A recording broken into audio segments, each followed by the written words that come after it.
Okay, cool. Are we live? Yes, we are. Awesome. Oh yeah? Oh, okay, cool. Kidding.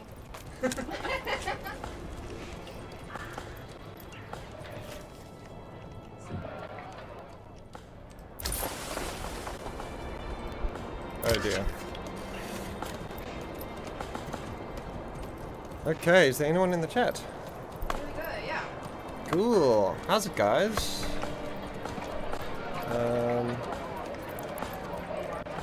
Yeah. I'm Ben, the composer of the music for Manor Lords, and this is my gang. Nice. We've got Jordan. We've got Jordan in the back there, and we got Sarah. That she'll be taking questions and she'll be relaying them, and we got Astrid online with us. Ice Queen 960807. What's up? Who's that? That's Astrid. Nice. Ice cream what? Ice Queen. Oh, Ice Queen. Oh, that makes more sense than ice cream.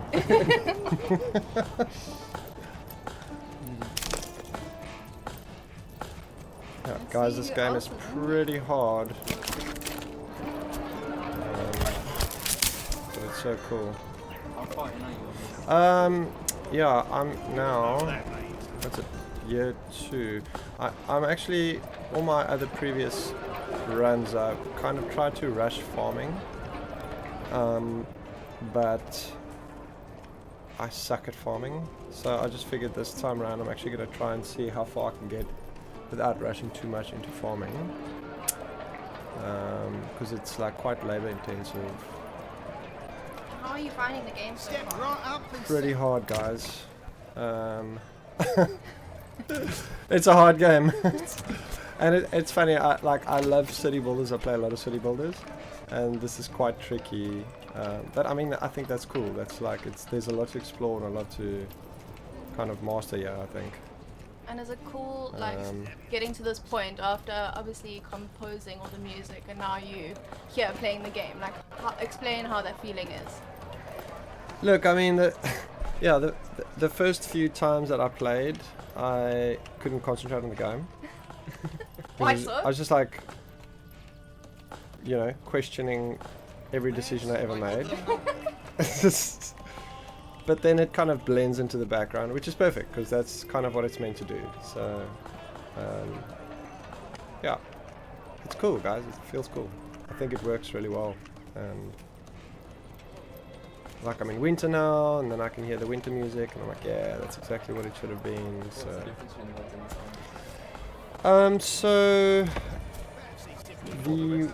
I mean, in the game, winter is a pretty serious kind of event. So.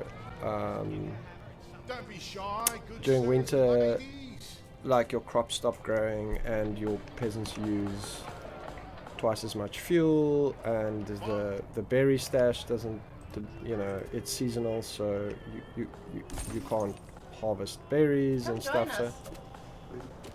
In the other room.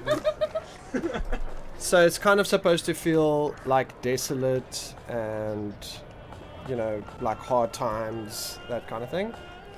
So we kind of wrote music that feels icy and feels a little bit sparse and a little bit desolate, just to kind of highlight the winter month. And obviously you can see all the beautiful snow falling, so it's like visually it's winter time now. And then the springtime comes and the ice melts, and then you know, the other tracks play that feel a little bit more up tempo and so forth. So yeah. So does that answer your question, Mr. Jordan? Okay, so I never know what to do here. I've got a guy hunting, but then obviously there's a limit to 10. Okay, I'll leave him there for a while still. Ooh, someone's unhappy. We got Miss Pineapple 23 saying, nice, thank you. Woo! It's a pleasure, Miss Pineapple 23. Welcome. Welcome to my very, very professional gamer stream. By the way, this is our first Twitch stream for anyone who's tuned in. First Twitch stream yeah, ever, if you couldn't tell. We're all sweating a little. Not as more though. Not sweating nearly as hard as my peasants. So. Since you're a little bit into the village, show us around your village a little bit. Oh yeah, so I started this earlier just to lay down the foundation so that I'm not concentrating too hard on, because I'm like super pedantic when it comes to city builders. Like I want to plan everything out perfectly, so I thought I'll just get all of that out of the way so long. And right. So let's look around a little bit. We've got our logging area over here. You can see they've decimated like half of the trees on the map already. So that's a logging camp, and you need logs to basically build everything, like huts and things like that. And you also turn logs into firewood. So the two resources that your settlement needs is firewood and food, so that they don't die, basically. And so you turn the logs into firewood, and you also turn it via the saw pit over here into planks, and planks you use to build like other structures like the church and like a few more advanced structures. And then so logging, and then you've got a forester's hut. These guys, I feel like they never do their job, but they're basically supposed to replant the trees, so that your loggers don't just absolutely decimate the whole area and then you've got no wood left. So they're supposed to replant. I mean, they kind of do. You can see the trees are kind of starting to grow back here. So we got quite a nice question coming through from yeah. Ice Queen. Yes. How does it feel having Manor Lords finally out in the world? Yeah, feels a little surreal still. I mean, it's been such a long time coming. I mean, How long? Since, I mean, we started talking about music and stuff since, I think it was in the middle of 2019. So it's almost 5 years ago, where we just sort of started discussing things with Slavic, and it's evolved a long time since then. And so it's kind of been a baby of ours for quite a long time. So it feels pretty weird for it to be out, but super cool, super exciting. And what has the response been to like some of the songs and the soundtrack? I mean, obviously we've been tracking some of the responses our side, and it's been overwhelmingly good. But what's one that's like really stuck out for you? Like one response to the soundtrack that really made you feel some kind of way? Yeah, so there are a few. I got a comparison to Vaughan Williams, which I thought was quite ridiculous. I also got a comparison to somebody said it reminds them of Ben McCreary's music, which is a huge compliment to me because he's like one of my idols. And I think another really nice comment was also, I think there was one guy that said, like he bought the music, in support of the game because he likes the game, but then when he listens to the music, he actually feels like he's really glad that he bought the music, and it adds like so much value. And then I had somebody else who said that I usually turn the game music off, but in this case definitely not. Really like that one quite a lot. So I mean it's been pretty cool, pretty surreal, but rad. It's really cool to see such a good positive response. And I mean, I know that the community of people that appreciate medieval history and stuff they're pretty hardcore about it. So I was pretty intimidated by taking it on, and I had to learn quite a lot about medieval culture. Yeah, can you tell us a bit about your process, like from the, I guess, conception to it. I mean, I'd actually be keen to hear.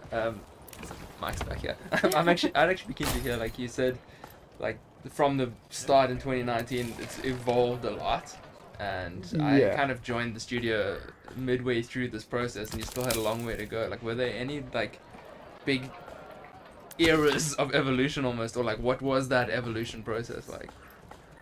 Look, I mean, I think the scope of the game just kept growing with time.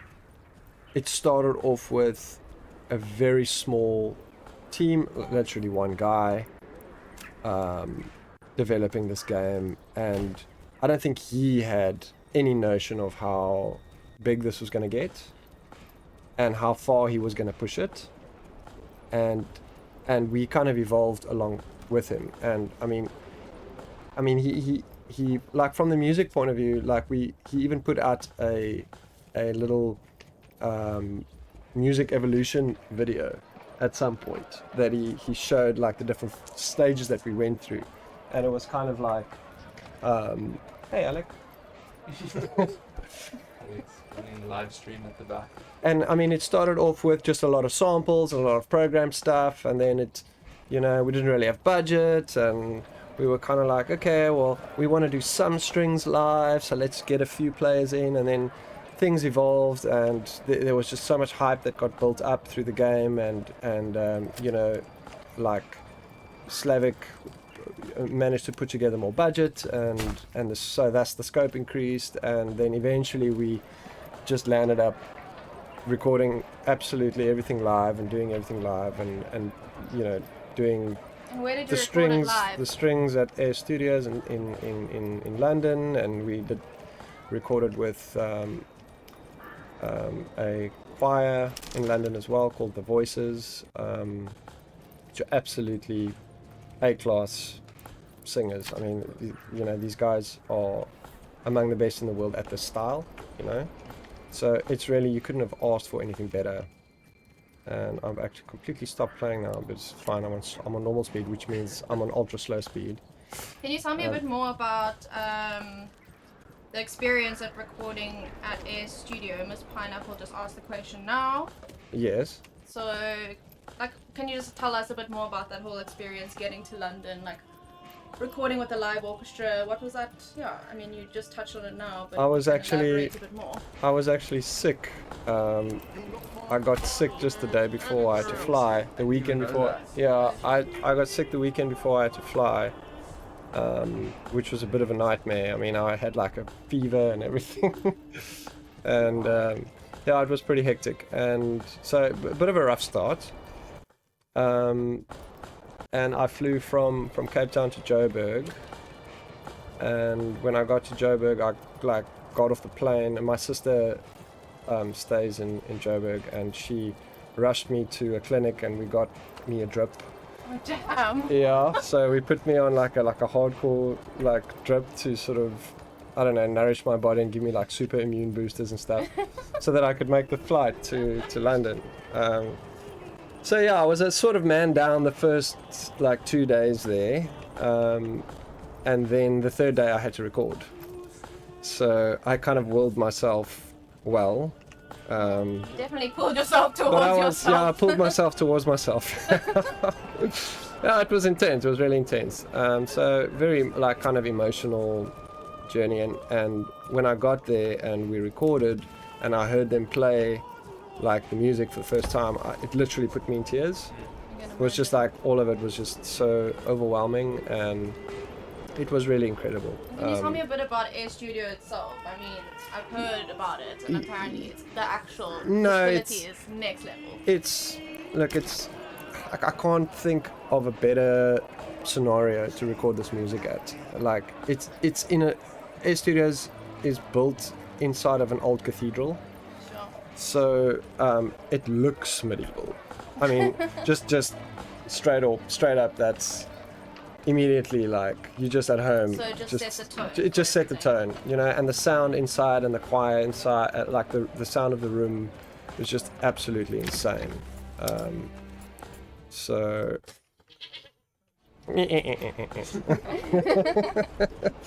building some goats. Yeah, so and the players were absolutely incredible, and they just nailed everything the first time. And like they don't rehearse the stuff; they play it on the day. Oh, no. So it was quite improvisational? No, definitely not. Not? No. Okay.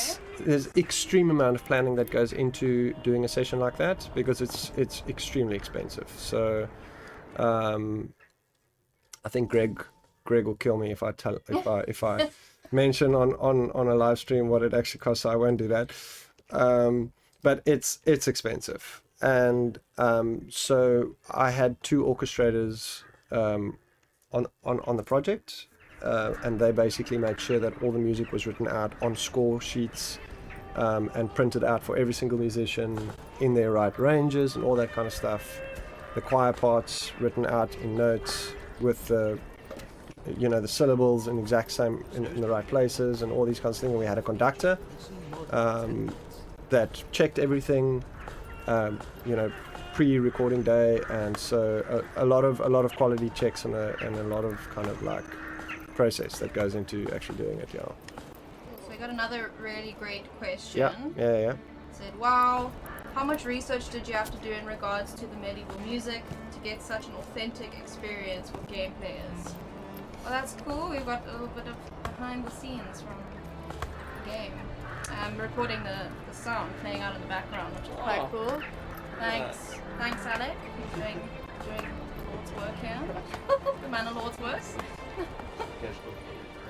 Amazing.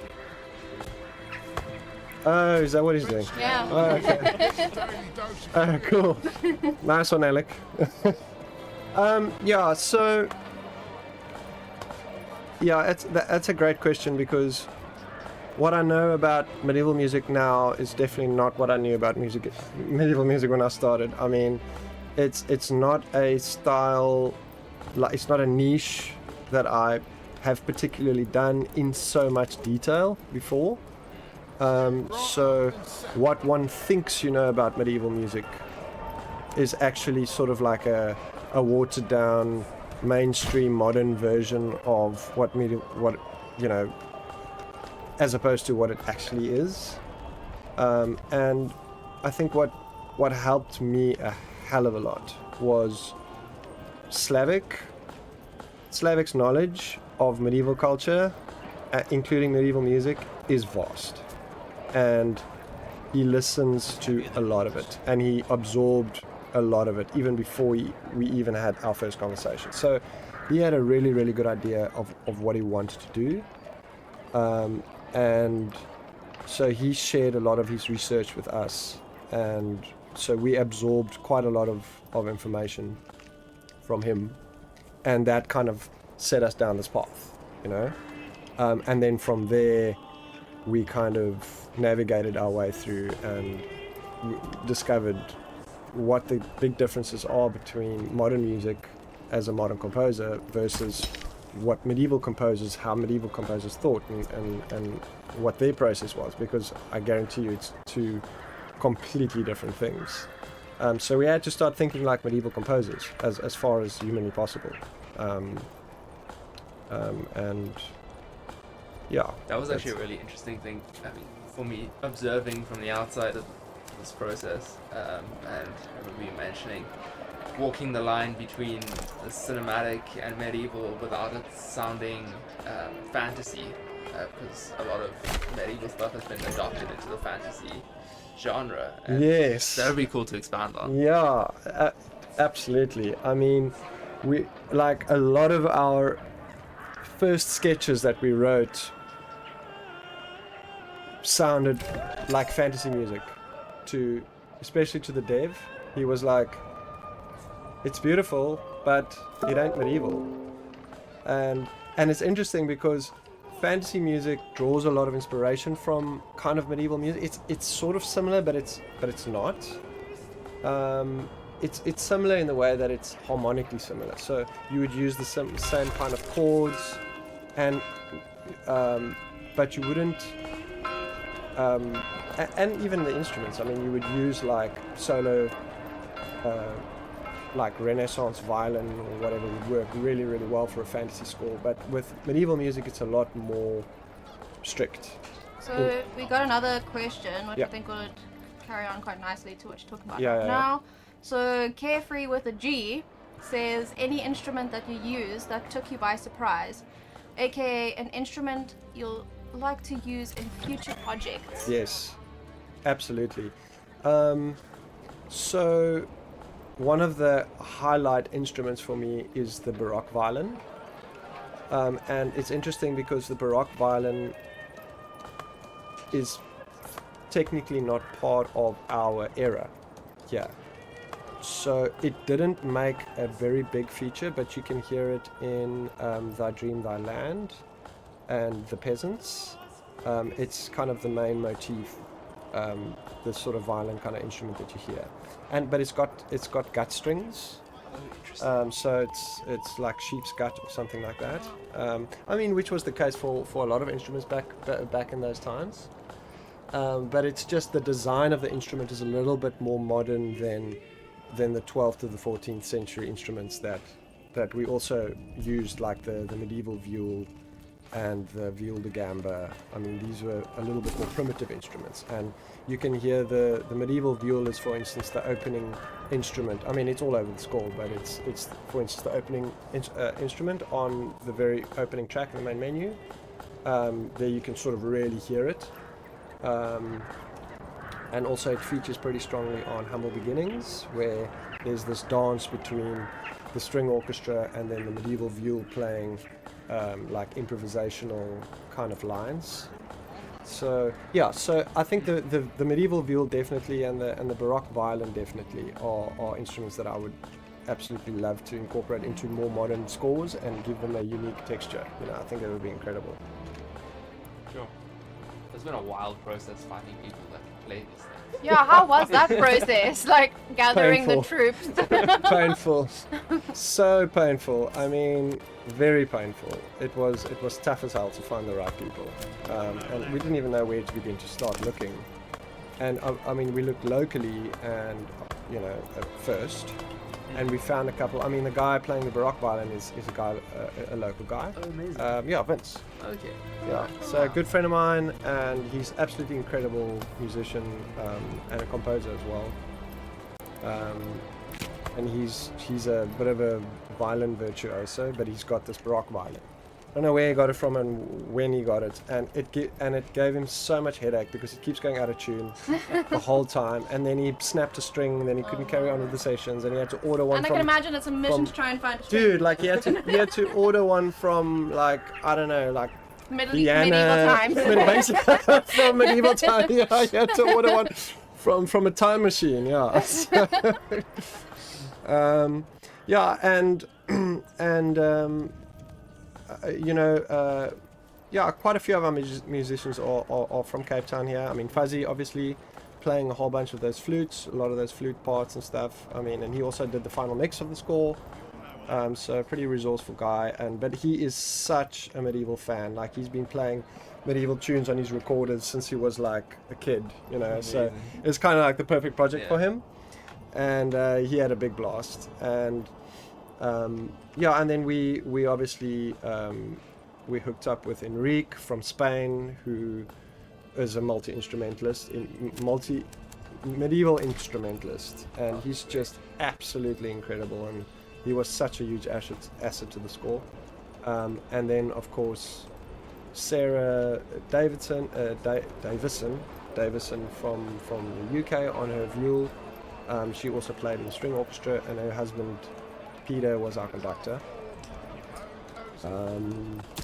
Yeah, Worldwide quite a and then the world-renowned soprano singer Grace Davidson, who sings on the main menu and sings in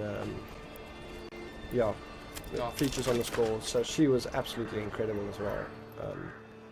Can you tell us a bit about like the choir? And yes. yeah, I'd love to know a little bit more about that. And what would you like to know about the choir specifically? We spoke about it a bit yesterday, Yeah. you and I. So basically, run me through what we spoke about. I think it would be cool to to let people know kind of how that all came about, and the Latin, was it the Latin music? Oh, you mean the pieces? The pieces themselves, yeah. Okay, alright. And not the actual... Okay, well, yeah, I mean, so... so the score... We initially decided that we wanted to do folk music, obviously to capture this kind of folky town settlement vibe. But we also wanted to do sacred choir music, because that was so a central part of their culture, you know. And the sacred choir music also we thought would translate really well cinematically and be a nice glue for us, because we wanted to do cinematic elements to the score because of to capture the environment and how beautiful the game is. So it's just something that we had to do, and we are here at Pressure Cooker, we are primarily film composers, so it's kind of the cinematic thing comes quite naturally to us and to me, and it was a perfect kind of challenge for me to marry this authentic medieval stuff with the cinematic element somehow.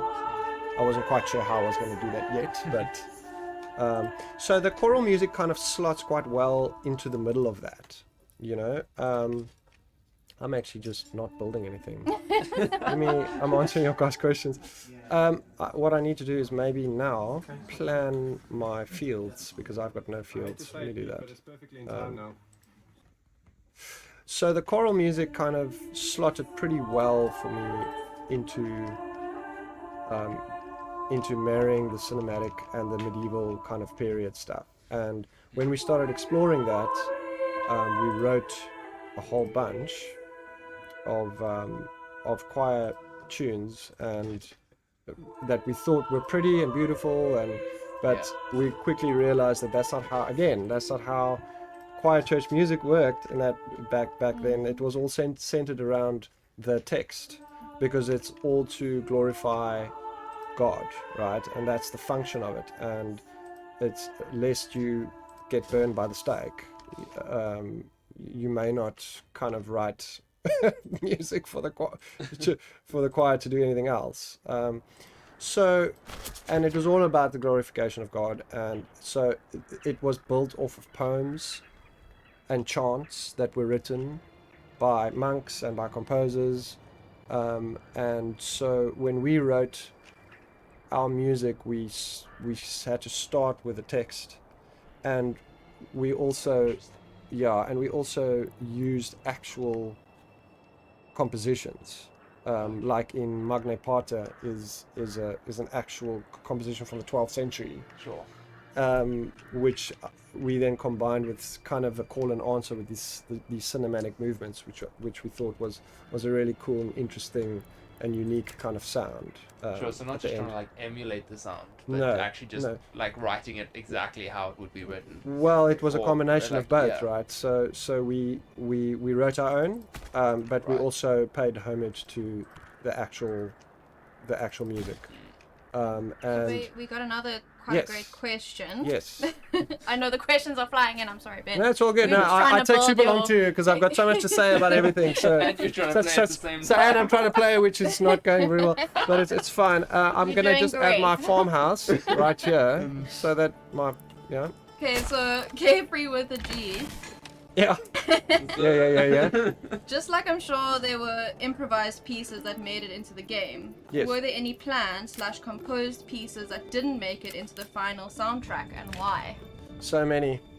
I can imagine. So many. Yeah. Are you disappointed that some of them didn't make it in? Or no, I'm not. Do you feel like the ones that did make it in were the right? So because it was an evolution, a lot of the themes and the motifs and kind of the underlying foundational ideas got carried over into more evolved ideas, and I think the whole journey made it in to the final score in some way or other.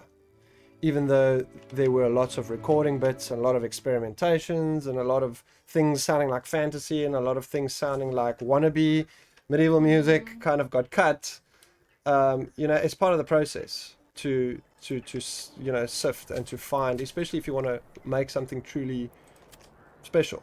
And it was your first time composing medieval music, right? On this particular level, yes. Yeah. So yeah, the attention to detail. Yeah, the attention to detail is extreme, and it's because it's also because like Slavic Magic has so much attention to detail in the game himself, from an authentic point of view. I mean, he's got a sniffer for authenticity, like you won't believe.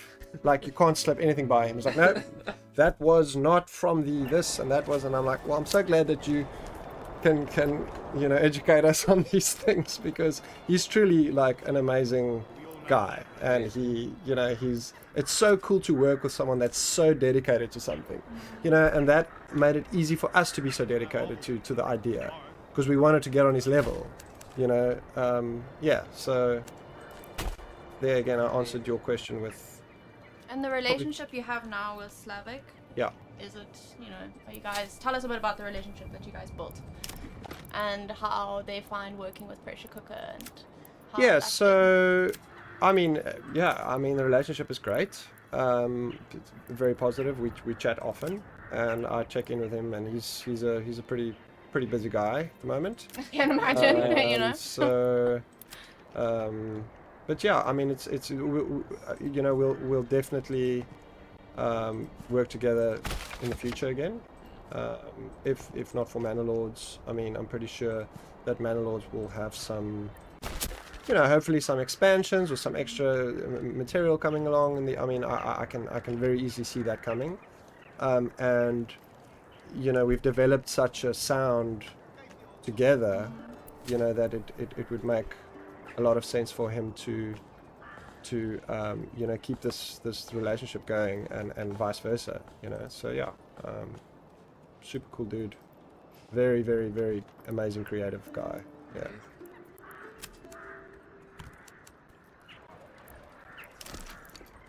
Just want to see it. Okay, so we've got three houses, so I can chill. Anything else? Are there any particular pieces that are your favorite in this? Like, that you... I can't. It's just... I can't possibly tell you that. I don't have a favorite. I think. I mean. What about just some difficult. highlights? I mean, even just. Yeah, like. I know this is like. It's super difficult. Years. Yeah, look. Obviously, I have a super soft spot for cinematic, like orchestral music, and so the string orchestra cues and pieces are very dear to my heart, and I spent a long time designing them and writing them and making sure that they are exactly what I wanted them to be, because that area of the score was left completely up to me to do, whereas the medieval stuff, I'm kind of limited a little bit because it has to be something very specific, which is cool in its own way. But writing for the string orchestra was kind of completely my domain. So it feels like it's a representation of me. And I'm pretty grateful for that. Okay. Yeah. So. I mean, what is the process like of trying to intertwine those two then? Like your cinematic stuff versus your medieval stuff, and making them work together? It's a fantastic question, because we had a problem with that, and as soon as we try to combine medieval music with I just want to get this bloomery going here. Should I put it here? I'm put it there. And I need more peasants, man. I'm just going to speed this up a bit so I can get some more peasants. So the main challenge that we had was there were no string orchestras in medieval times. So as soon as we combined folk music or folk music instruments, or even like the choir with strings, even though we did land up doing that in the score because they blend just so seamlessly together. We were very, very careful about blending medieval and orchestral stuff together because it broke authenticity for us. So we kind of allowed each kind of music world to have its own section and its own verse or expression and its own say in the score, so that it could truly shine on its own for what it is, because it's also two different functions. Like the medieval stuff like grounds us into the time, and the cinematic stuff kind of expresses the beauty of the environment. And both of those things were equally important to us. So you can hear this track playing. I don't know if you guys can hear it. This is Magne Pater. It's the perfect example of allowing room for each world to play off. We've got a chant that's an actual melody that was written by Hildegard von Bingen, and I cut up the whole chant into these blocks, and then in between each block I would have the cinematic music that I wrote to kind of have this call and answer, and that was kind of the structure that we stuck to that felt the best. That's cool. For the score. Does that answer the question? Yeah, no, that's great. Okay. So it's kind of like a call and answer between absolutely, like a call and answer philosophy, basically. Trying to mix the very well. I mean, because as soon as we combined like a medieval flute playing the string melody, it also sounded very fantasy. And it sounded very almost like Witcher or something like that. Yeah, because those medieval instruments have been adopted into that world exactly. now, and now we associate it with that. Exactly, and that was the tricky thing, is it not just sound like fantasy, and that's what I meant earlier when I said it's so close, but it's so far. Because in order for it to be truly medieval, it can't have string orchestra with it, playing with the medieval flute or lute or something.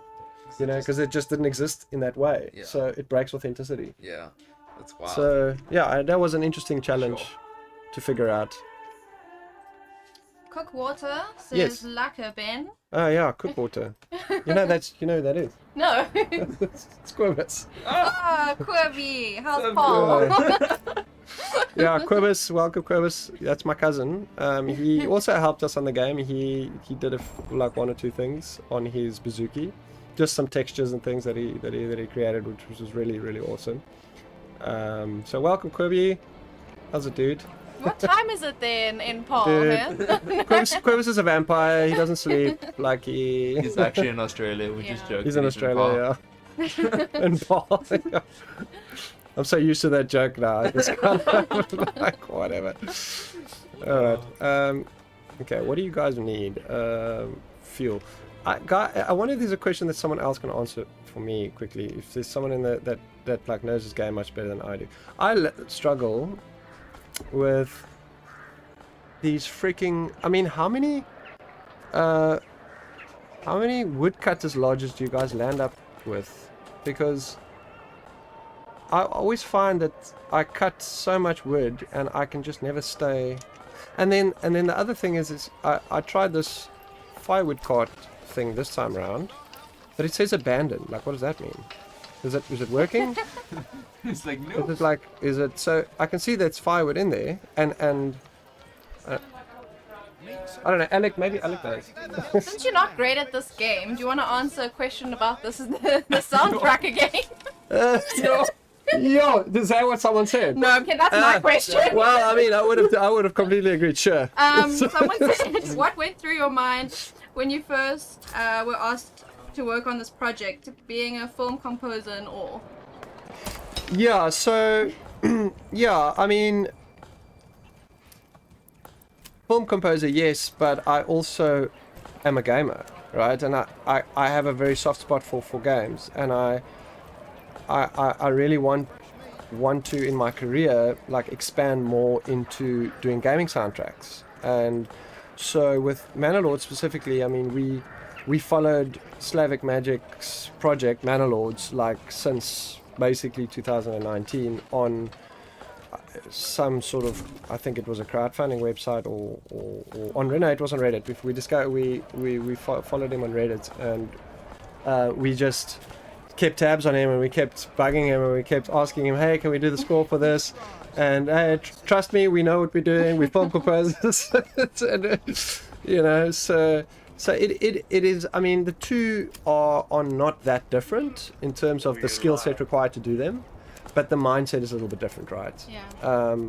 I mean, I do honestly feel like to be a game composer, you got to enjoy games, and you've got to understand what it means to play a game, and you know what it means to enjoy a game, and like what the community is like, and that kind of stuff, you know. So yeah. For everyone watching the stream right now, we're currently walking around with a live camera.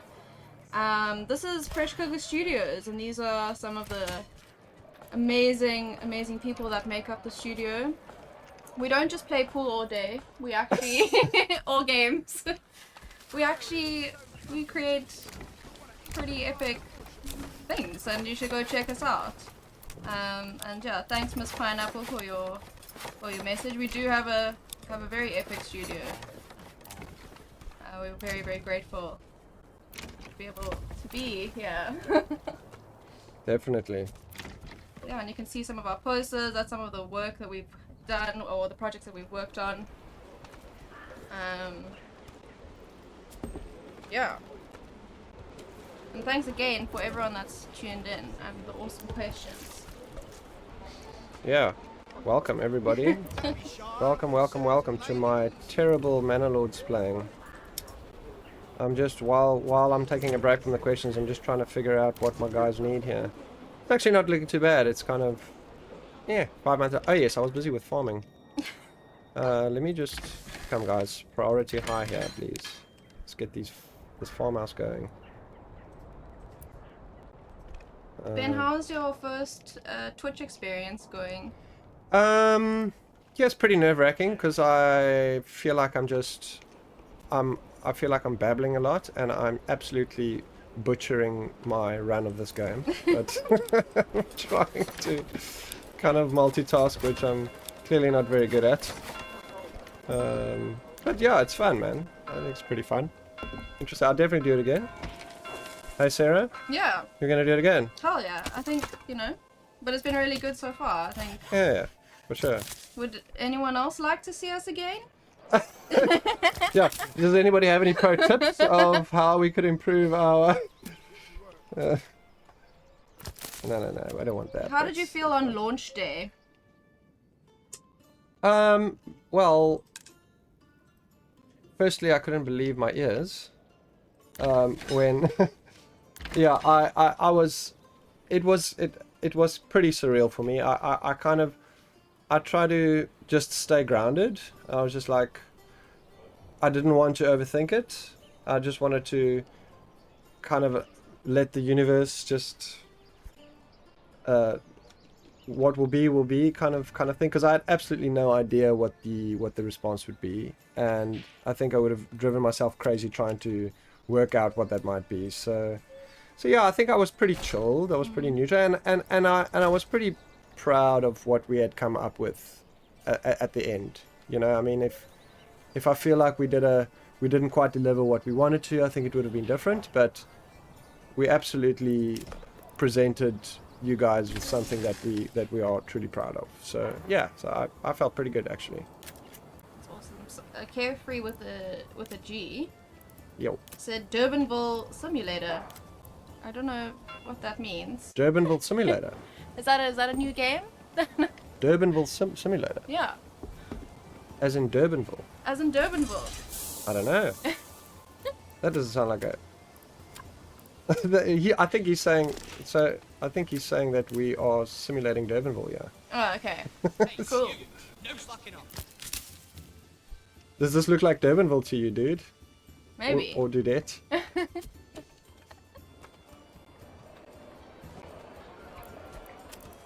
Ben, what are you doing in the game right now? Right now I am kind of waiting for my... Oh, it's finished. I'm trying to get this farming going, man. Yes. Yes, it does. Looks like Durbanville, apparently. Okay. Nice. Durbanville looks pretty. I should move there then. What's rent like? Yeah, what's rent like? Couple of bags of barley and some berries. Well, it's got. I'm pretty sure I've seen this tavern in Durbanville. Huh? Nice. Hey, what do you think? I mean, these benches are from Durbanville. Right. Well, from the Dross. Eh? Yo, is that the Durbanville That's Dross? the Durbanville Dross.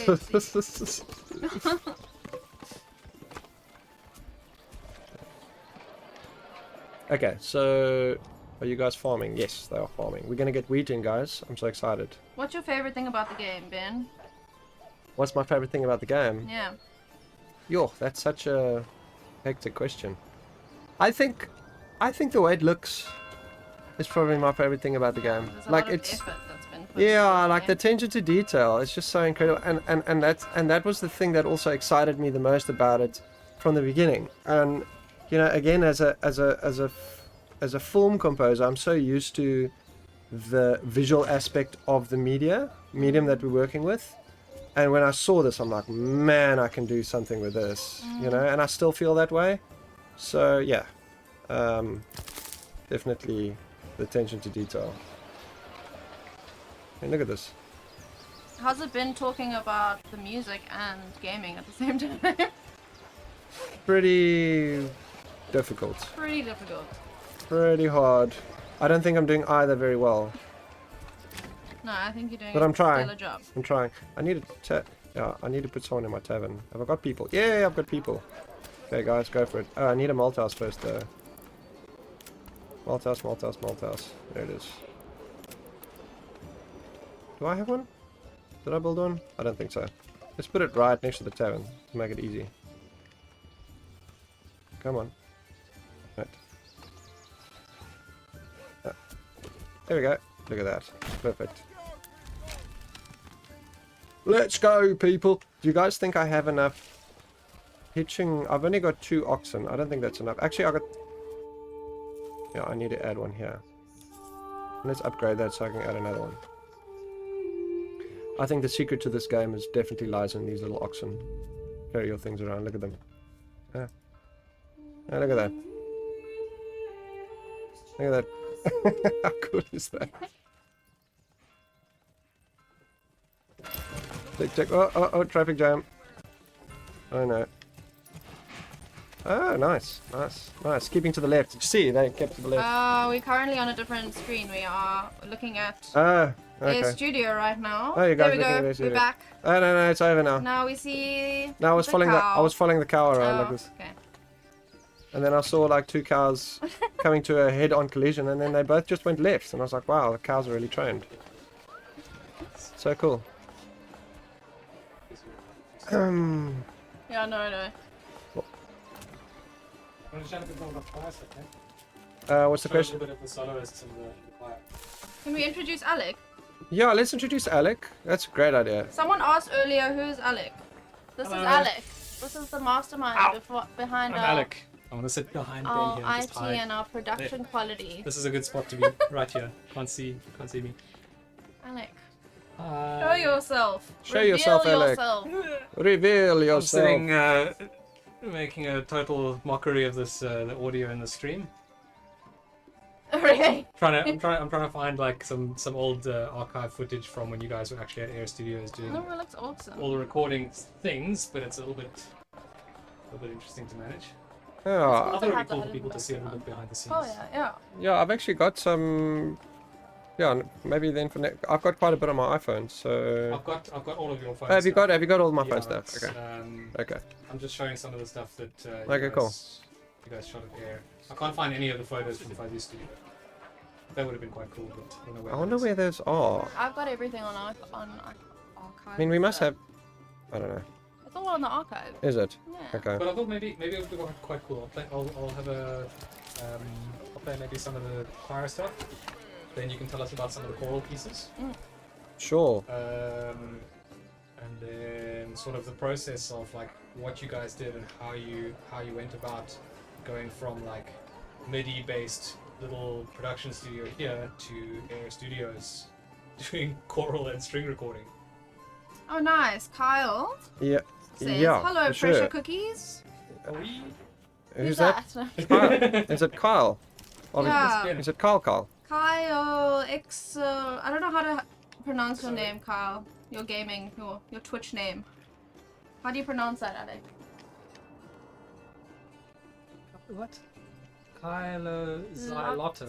But that's definitely Kyle. I just know it. Kylo Zylotto. Yeah, because know he my said bones. pressure cookies. How's German, Coloto. Kyle? Yeah, Ben, I'll play some of that behind the scenes stuff and then maybe have a chat about some of that process. Absolutely, man. I am super keen to Yes, it is me. Nice. chat about things.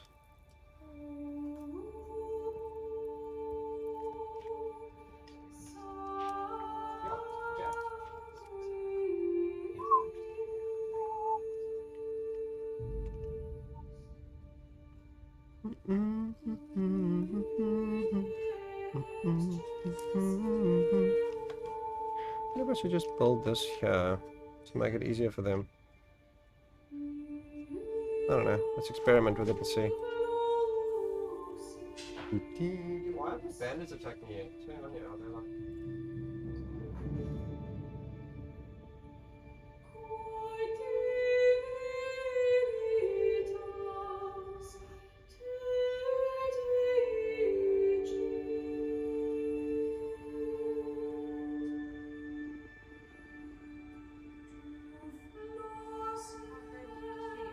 I know, it's like...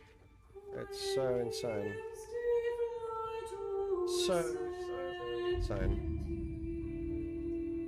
When is the pressure cooker merch drop?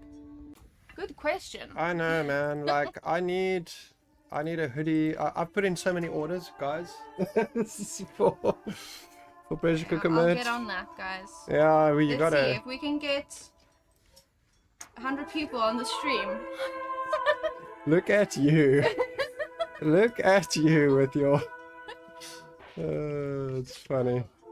Chaddles says so good. Reminds me of Halo. That's a very cool Okay. compliment. Very, very cool compliment.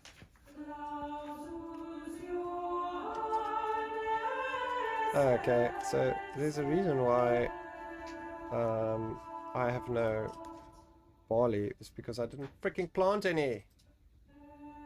Cheapers. Okay, I gotta check out this barley. Okay, so this one can do barley. That's gonna be well. But then I need a second field because that one has to be like sort of fallow for a bit. Let's see here. Put up.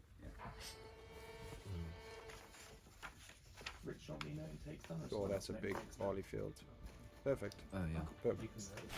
Barley for the next time around. I should actually ideally probably have 3 fields per crop. I don't know. I'm pretty bad at this farming thing.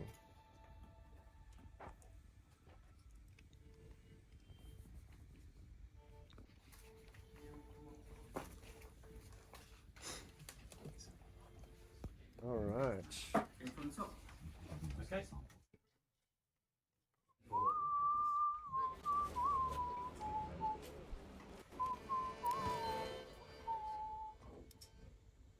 You keeping an eye on anybody asking things, eh? Yeah. Very cool. Maybe people just want to chill and Right now we're just showing some footage let's from do the it. studios. Live orchestra. Let's go to this church. Okay, let's make that our mission now. Nice. Kylie asked a question. Yeah. Ben, Yes. what do you think the biggest differences slash approaches are Yeah. there to game score versus film score? Yeah, that is a great question, actually. So films have a set timeline, and there are specific events that happen at specific times on that timeline. So we kind of refer to those as hit points. You know, and you can see them pretty well pronounced, especially in animation. That's also why it's generally a little bit trickier to do animation, because you have to hit those actions and those movements and those hit points pretty hard with animation, whereas with live action it also depends on the film. But anyway, I digress a little bit. With gaming, unless you have a cinematic cutscene, it doesn't really work that way, because you don't know what the player's going to do. So the music has to be designed in a way that reflects the player's decision, versus it being reflective of that fixed timeline, like in a film. So the kind of the biggest problem that we experience, well, biggest challenge, should I say, that we experience with doing this particular soundtrack is making things feel like something is happening versus it just being a mood. So, and as a composer, you want to write interesting music with dynamics and highs and lows, but you can't do that too much, because as soon as you have a low and you've got this big high, it kind of feels like, oh, you know, did the heavens just open, or did, you know, what's going on, or is someone attacking me, or did I just upgrade something, and that kind of breaks the immersion. So that's kind of the biggest difference, I'd say, between the two.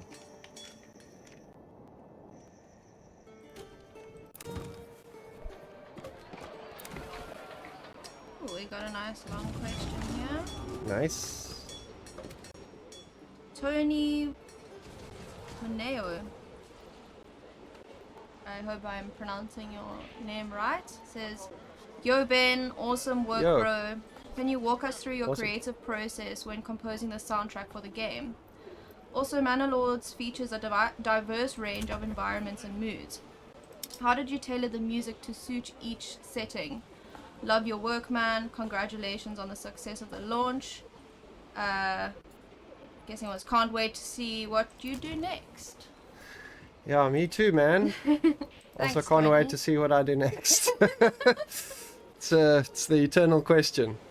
Yeah, I mean, that's some great question in there about the moods, and like, you know, with every gaming soundtrack, every game and every genre has got its own kind of way to tackle it. And with Manor Lords, you city building, right? And you kind of sitting in this world, and you kind of zoomed in and focused on this economy and the settlement and the people and the struggle, and you don't want to be distracted by that. So the music has to be very kind of out of the way.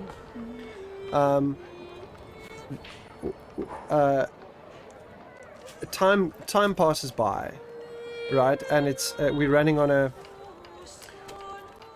through seasons, and we're running through months, and so having the music change randomly in mood works quite well with the development of a city, because it also simulates the passing of time. And added to that, we do have seasonal changes with the winter and the summer. So with winter, we've got very specific music that only plays in winter, and that kind of highlights that event almost that is winter, right? I don't know if you guys hit like a lower loyalty. Okay, I just want to see if that's actually. So and obviously another good example would be with the battle music. So as soon as you're being attacked, there's music that very, very specifically highlights, okay, this is a drastic change in mood. We're not building a city anymore, we're going to battle. But up until that point, we don't want to feel like something has really changed, if it hasn't, other than just building your city. So I hope that sort of answers your question. I mean, here's a good example. We just listened to a choral piece. Now we're listening to a tavern jam piece with a little soprano recorder, which is such a nice texture change, because it feels like the passing of time to me, and it feels like kind of a diverse culture within this world that I'm kind of playing in, you know. So yeah. So there's two questions that came through. Yes. One from Chaddles. Yes. Was there a certain era/genre you had to stick to, or did you have complete freedom? Yes. And then the second one, was there a particular season, mood, or event that was more complicated to compose than others? Yeah. So we definitely were very strict with 12th to 14th century medieval music. We had a little bit more freedom with the cinematic elements of the game. That was an interpretation. But I had some restrictions there as well, because you get a wide array of orchestral music as well. And so we had to very carefully pick which we're going to do, and sort of the type of harmony that I chose to use is very, very similar, and in fact the same as the kind of harmony that they would have picked during the sacred choral music. So for those of you music nerds out there, that would be Dorian and Aeolian modes. It's a very specific set of notes in a scale that they would use, and so I only stuck to those notes when I wrote all the orchestral music, which kind of gave me a sense of connectedness to the time, even though I'm doing something that's out of the time, because orchestras didn't exist in those days. So it kind of connected me back to it. And then the second part of the question was, was there a particular season, mood? Oh yes. Yeah, so from a logistical point of view, the battle was pretty difficult, because battle is in and out, and it has to be very specific, and battle also starts and ends very specifically, whereas the rest of the game doesn't really. I mean, the game's just running, and we're just running a kind of a soundtrack, you know, that plays at random. So that's easy enough to do. So I don't think from a musical point of view there was something that was more difficult than something else. But from an implementation point of view, I think the battle music was pretty difficult to do in terms of getting it right and getting it feeling right in the game. And then, was it easy or difficult to stay inspired on a project that suspended so many years? Spanned, not suspended. Lol. I don't think so, because it kept evolving, and you know, with this particular project, we got to work with such inspiring musicians and artists and performers, and you know, so it was just exciting all the time, and exhausting, absolutely, but at no point did we feel like, oh, I'm over this. No, never. If you're making something real, and you're making something from the heart, and you're making something that's truly inspiring, it's kind of timeless, you know, it doesn't really get old. So I'm more than happy to do more of this in the future, for sure.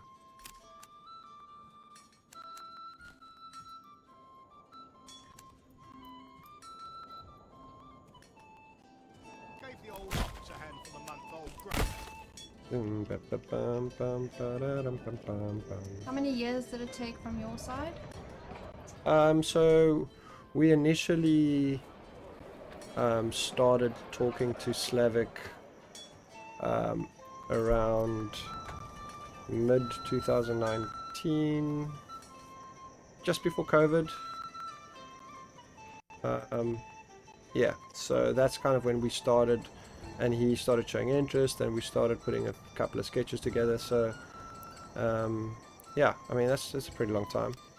Well, I would say we probably started in earnest in 2020. So yeah, it's about, and I mean, we finished last year. I mean, we didn't really write any music this year at all. It was just kind of planning and a bunch of admin stuff, and so the score was done last year, completely completed last year. So it was about a 3-year solid process. And then Carefree with the G asked, how long did the sessions at Air Studios run each day? Oh, we only had one day. No, damn. Yep, we did everything in one day. we were there for the whole day, and we did like from early in the morning till the afternoon with the strings, and then we did the afternoon to the evening with the choir. Sure. Yeah. They replied, "What?" Yeah. Yep. That's crazy. Yeah. I mean, So it was a full day. It was a full day. I mean, they're so organized. They're so professional.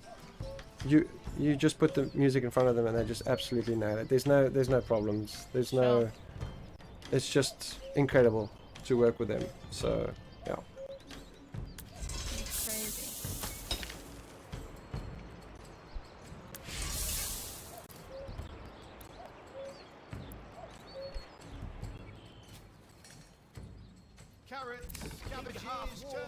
What's happening in the game, Ben? I feel like I'm running out of fuel, which is my usual MO. And I don't, and I never have enough peasants. You know? Talking about peasants, where's the rest of the team?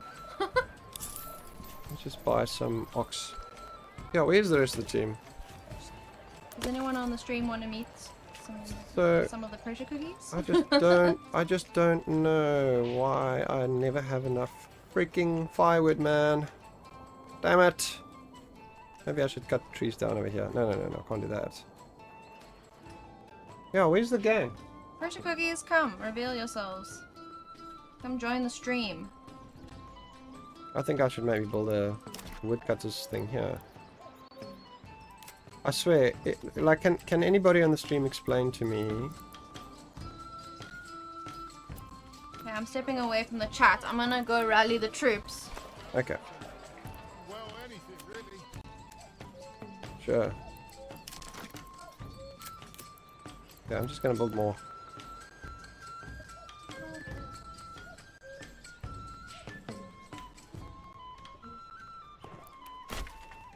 People, please. And Come stand here, Caitlin. And then logging cat. I'm just going to. That's Caitlin, everyone. There. Hiding in the corner while filming. Pressure cooker inception over here. Hello, people. I'm just still concealed. Say hi. Hi. Hi, people. Woodcutters Lodge, Woodcutters Lodge, need Cool, more Caitlin's gonna wood. take you guys through the studio. Need more wood, need more wood. Always need more wood, man.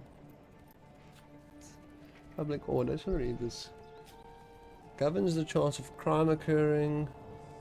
Oh, I see. As well as citizens permanently turning to banditry. Wow. Never seen that before. Pretty cool. Alright.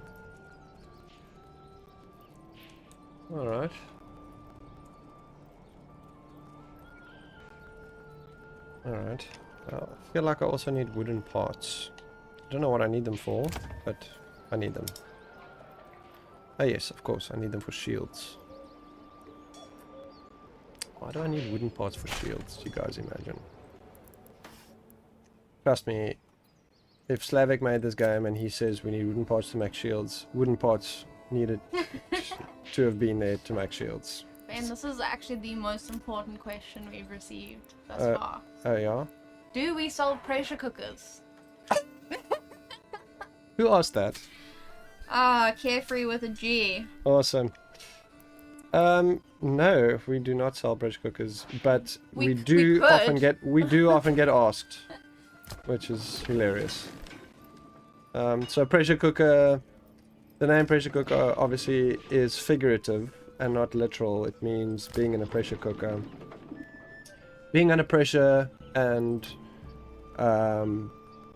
pushing out good quality stuff under pressure. Yeah. But again, if we reach 100 streamers on the stream, maybe we will sell pressure cookers. Do you think we should sell a pressure cooker? Yeah. I think that's just going to confuse our brand so much. I think what we should do is, instead of selling pressure cookers, we should sell like cast iron pans. Cast iron pans. That's just a really Like a confuse cast everyone. iron skillet, you know? Oh, someone said, did we miss it on a piano solo? No. I think Caitlin is walking around with the camera. She's showing off our bathroom. That's all our graffiti.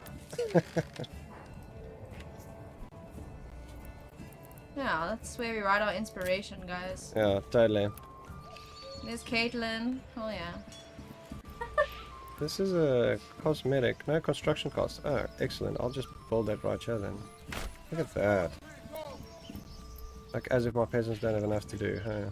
Carefree with the G just said, top tip. Apparently when making armor for selling purposes, helmets sell far more than other items. Ah, awesome. Thank you for letting me know. Nice. Thank you for letting me know. I do need... Oh, guys, I'm struggling with peasants. I don't have enough guys, man. I need to free somebody up because I don't have anyone building. Quest to a sustainable empire. Thank you. Let's take that Carefree out with there. the G. Sorry, say that again? No, did you hear the top tip?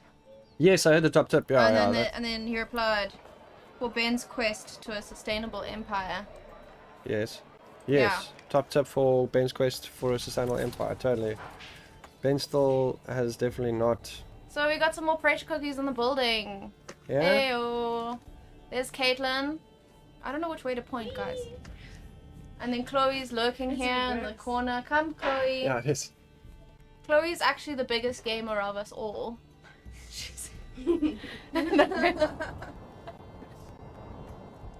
This is so nice. I know, it's nice to just hang out for once, isn't it? Yeah, and play games. Right? Yeah. Come on.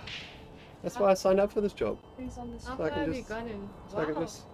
So I can just The sit village is and, actually quite you know what I mean? It's quite developed. badass, eh? Check it out. People on. I'm like trying to just check there. It's like happening. Check my little ox and go. Crazy, the graphics on this game is actually immaculate.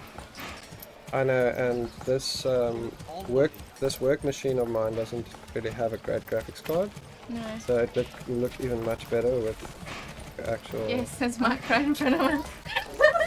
Keep to the left. Keep to the left. Oh! Traffic jam. Chloe's news those guys. Check the dust. Taking dust, dragging the log. That's crazy. It's cool, eh? Yeah. And there's crops and stuff. Yeah. There's some veggie patches here that I'm building. That's super And I've got some crops growing here, which are wheat fields. And this is a barley field to make beer. Oh, that's very important, eh? Super important. Ben, would you like a beer? Like this. No. Okay, what do you need? Hey, click on the little eye at the top right by a profile. Oh, at the top. What is he talking about? Oh, you mean like this? Oh, right. Okay. Oh, there we go. That's cool. Right, this is the Manor Lord. Check him out. Thought you were the Manor Lord, Ben. Well, this is me. What do you mean? Oh, All these steps had to be stepped. nice. Check that out. Let's walk. Shall we go into the forest? That's an awesome coat. So everyone knows, Very you've got to tune in for command- next time, and commanding. Ben will be dressed up as Manor Lord himself. Hilarious. If Oh, we yeah, get shift 100 around, on true. the Thanks, stream. bro. Let's go into the forest. Let's see if we're... Actually, let's see if we can go find the animals. When does the war start? That's a great question. I don't know what's going on with these bandits, but they are just not attacking me. And the problem is, I would rally the troops, but then it's all the men in the village that come together, and then they all drop the jobs, and then nothing gets done. Okay, I get you. So I can't just have. No, they operate. They also do jobs, but I mean, yeah, exactly. They do whatever and doing. I mean, I feel like the men and the women do like the same kind of jobs, except you just lose half of your workforce if you have to fight, because only the men go. That makes sense. Yeah, no, it makes total sense. Check these guys. What are they doing?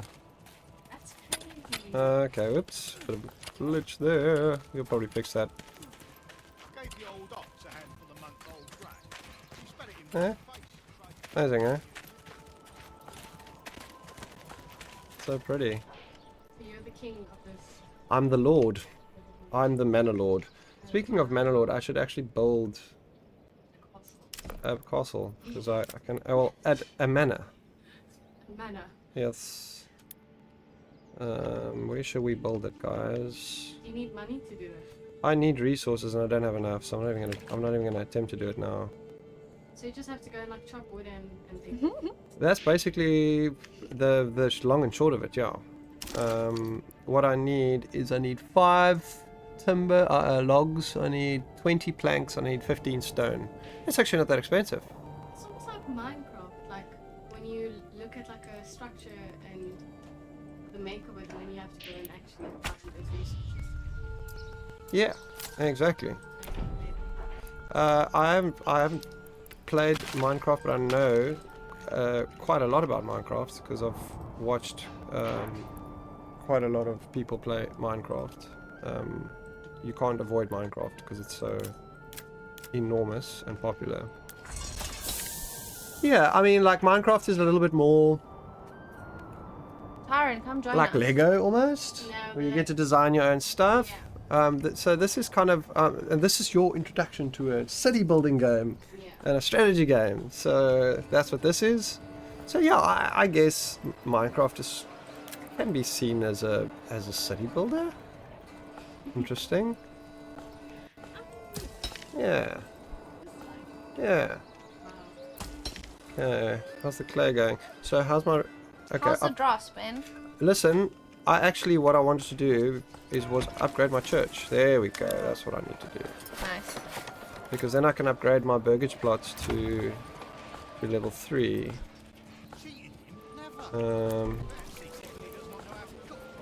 Guys, I still don't have enough wood. This is so depressing.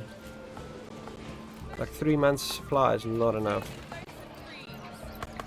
I think I just need to get these built. Alright, Rudy, come join. let's turn the speed up a little bit and Okay. see. Really shy, guys. Alright. Everyone, this is Tyron. Ironius. Ironious. Ironius Rex. Welcome, dude. Welcome.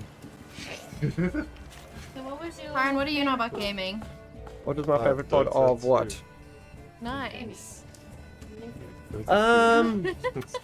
And Fallout 4.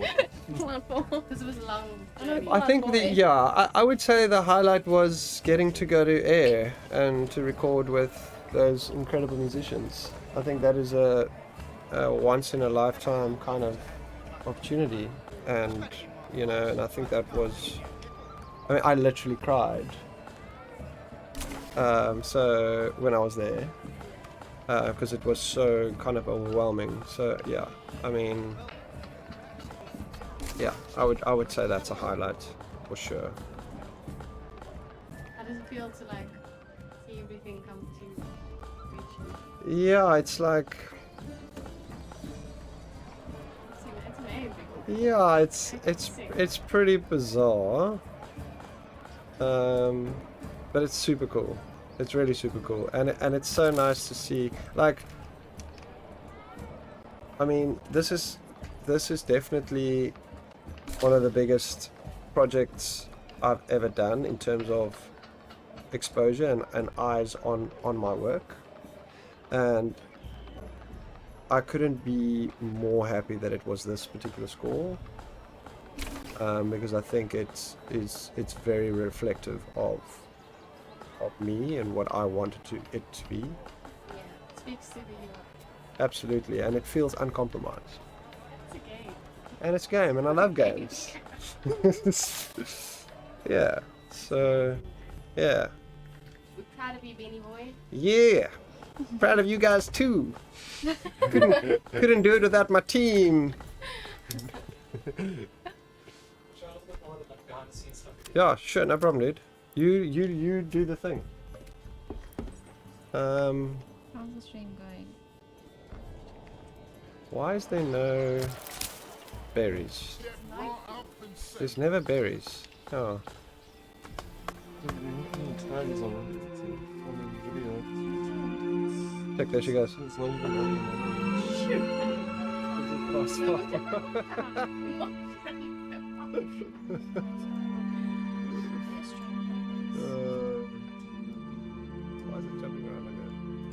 have to fast forward because I need to wait. Okay, so what I'm trying to do now is I'm trying to get people to move in. See one guy. I've got one taker.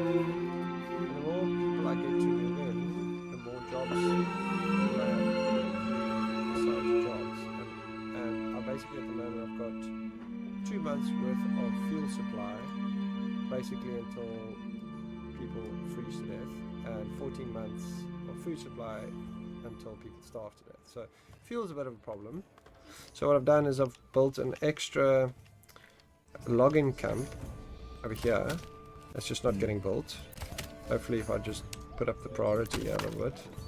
So I want to kind of get a second logging economy going here so that I can get more people to make firewood, because clearly I don't have enough. And that's kind of what this game is all about. That kind of thing.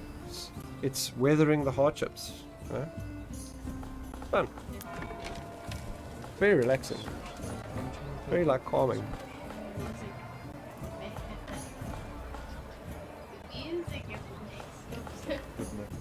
Well, it certainly does help with the experience. That's for sure.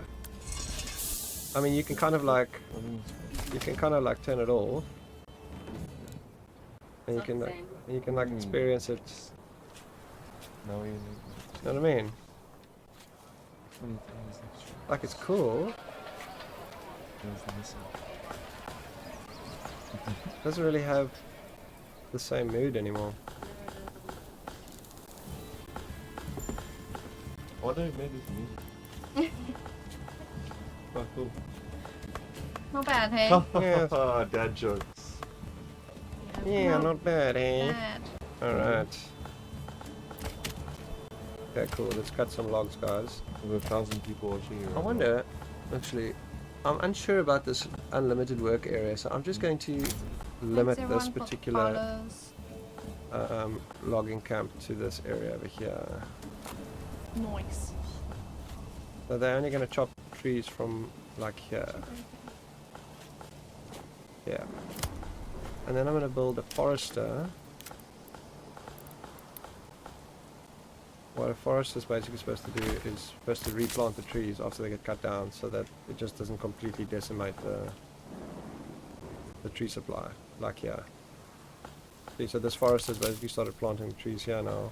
Someone said, Carefree Yeah. with the G, who's been Yeah. just the best on our stream chat. He said, or she said, I don't know, love this. Let's make it a thing every Friday. That's cool. Well, we're so glad that we have a fan. See you there, Carefree with a G. Awesome. Yeah. I mean, we didn't know what to expect. We were just kind of like winging it, you know. Like we said, this is our first ever Twitch stream. So, yeah. I don't think we did too badly, hey? Yeah. Definitely. Hayden, do you want to introduce yourself? Come say what's up. What's up? I'm like the only non-gamer in the studio. Hey, Uh-oh. Hi. Don't worry, we're going to work on you. it's Caden. Hey, Kaden. everyone. Listen to that veal, dude. Very nice. Let's get one of those. Yeah. It's a veal de gamba. You buy one. If we get 100 streamers on this, I don't think we... Chat, if we get 100 streams, now we buy a field gamma. And this is Grace singing. beautiful. She's insane. Tell us about Grace, Benny boy. Just listen to that and tell you everything you know. That's kind of true. Grace is an A-list singer. I mean, she works with Harry Gregson Williams. And, yeah, she does like she's got some very, very big credits. Wait, the pop singer, Grace. No. She's a classical singer. I would imagine. She's a soprano singer. She's incredible. She's just like mesmerizing, and her her performances and her, I mean, just everything about what she does. Battle music someone when the band. Oh yeah, definitely, dude. I don't know where these bandits are, man. They're not attacking me. It's so interesting because they should have attacked me ages ago. But they kind of just, I don't know why they would be scared of me because I don't have an army. So. So you're gone. But as yeah, soon so as they there's come for you. there's definitely battle music. It's not just a game, it's a whole experience. Love it. Totally agree, Katie. Can't imagine who you are. Who? That's Caitlin. Oh, Katie. Yep. Alright, so the question is, where's my... Oh yeah, I bought my malt house right here. Give it someone. And make some... What's his faces? So this is Make some beer. Yeah, this is S You can make Studios. beer? Yeah, people need beer, bro. People need beer. Does that like contribute to the happiness of the town? Yeah, and then you can upgrade your... See, so this plot, basically, tavern supply, he doesn't have enough beer access. Okay. So I can't upgrade him. Not enough beer. Not enough beer. I need... Guys, come on. Let's get this church built. What's going on? Crack a whip. I know. How many? Yeah, I've got 1, 2, 3, 4, 5 open housing slots. I don't know why they aren't moving in. My approval rating for my town is like 89%. What do you mean? Come on, guys, move in. What's happening?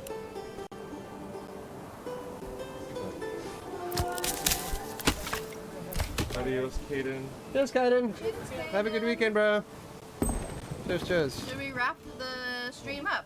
Yeah, sure. We've got 3 people goodbye, everybody. online so far. Yeah, I mean, that was pretty fun, and I'm happy to... But this is a cool question before. Maybe we should end on this Yeah, question. sure, go for it. How much did you play the whip game during the process of creating the music? I mean, I played a fair bit just to kind of field test a couple of things, and it gave us a couple of crucial decisions to, points of decisions to make. I mean, it's not the type of game where the score is super integrated, like into action modes and all that kind of stuff. So we didn't have to test a lot. We just had to kind of test texturally, kind of test the music against the backdrop of the game. That was most of what we did, and the battle music is basically the only part of the game that is truly complicated with integrating the music, and Greg did an incredible job doing that. I mean, we provided him with these loopable stems of the battle track in different layers so that he can play with those and activate different layers of the music at different times during the battle to keep it quite dynamic.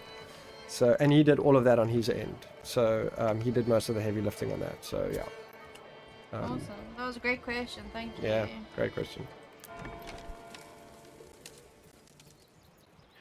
Cool. Shall we go have a beer, you and me, Sarah? I think that's in order. Excellent. Have you got enough barley? Definitely not. My barley's still growing. Am I weird? They just sowed now. It's gonna be a couple of months. Anyway. Okay, cool. That was fun. Thanks, guys.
so plump and juicy, you'll want to eat them by the bushel.